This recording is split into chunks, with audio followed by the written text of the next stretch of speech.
Welcome back. Yeah. Okay, today we'll be talking about making English language the official language of the United States of America. Welcome to my channel. Thank you for joining me today. If you like what I do here, subscribe to my channel, follow me on Facebook, and also join my membership here on YouTube.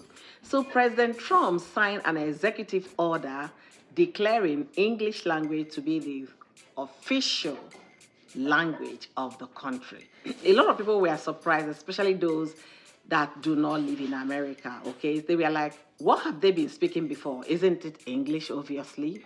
They speak English here in America, but they also speak a lot of other languages. I'm yet to understand the nitty-gritty of the executive order. If I do, I'll also bring it here for us to analyze. But for the time being, he just signed an executive order making English the official language of the federal government.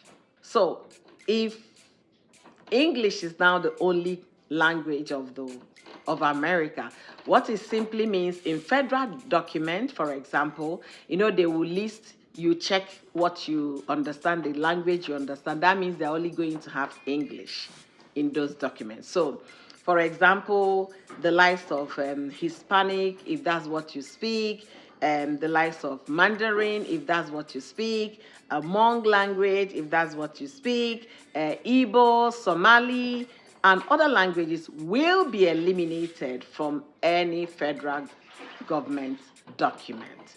So they're only going to have English. When you cannot speak English, what do you click? Let me know if you have an idea about that in the comment section. And I'll also be looking forward to reading your comments, and let's rub minds together in the comment section, because as far as I know, as far as I understand, I've always believed that America, their language in this country is what? Is English. The language in America is English.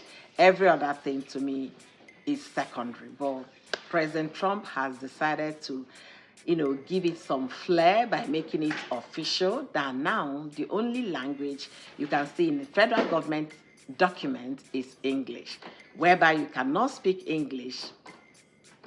I don't know if they're going to cut off those lines like the Hispanic number. If you want somebody that speak Spanish, dial this number. If you want somebody that speak another language, dial this number. Maybe they're going to eliminate all of that. That could be a way of him cutting costs, because he said he's saving money for Americans. I don't know.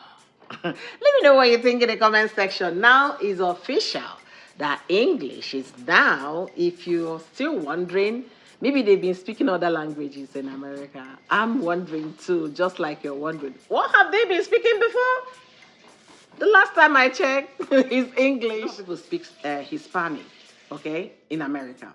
And America is a country with many languages, in the sense that if a customer or a client or a government taxpayer, for example, let me use a taxpayer. After all, this is tax season, right? If a taxpayer calls that they need some help and they cannot speak English, the first thing they are going to do is to speak in their language. It's left for the person receiving the call, let's say IRS in this case, trying to, okay, what language do you speak? If they can be able to understand that little English, let's assume they're saying they speak Hispanic, or they speak a Italian language. I don't know what it's called. Okay. If they say they speak Chinese language, for example, the receiver, that is the government official, is going to request for an interpreter, a Chinese interpreter, that can interpret the conversation between this caller, which is the taxpayer, and the government employee that is receiving the call. So now that President Trump is signing an executive order to make English the official language of the country, I don't know how it's going to play out. I do have some questions though. So number one question I have, if anybody watching this video, if you have an answer, let me know in the comment section, okay?